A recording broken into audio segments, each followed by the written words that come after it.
यहाँ पर एक LM317 एक रेगुलेटर हमने लिया है और इस रेगुलेटर को हम ये दो external register R1 and R2 की हेल्प से हम एक वेरिएबल पावर सप्लाई बनाएंगे 1.25 वोल्ट से लेके 12 वोल्ट तक।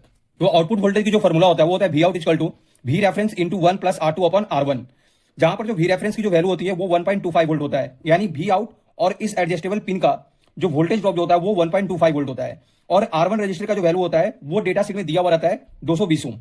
तो हमें इस R2 रजिस्टर की वैल्यू हमें निकालना होता है। तो हमने यहाँ Vout की जगह हमने 12 वोल्ट हमने पुट कर दिया, क्योंकि मैक्सिमम वोल्टेज हमें कितना चाहिए 12 वोल्ट।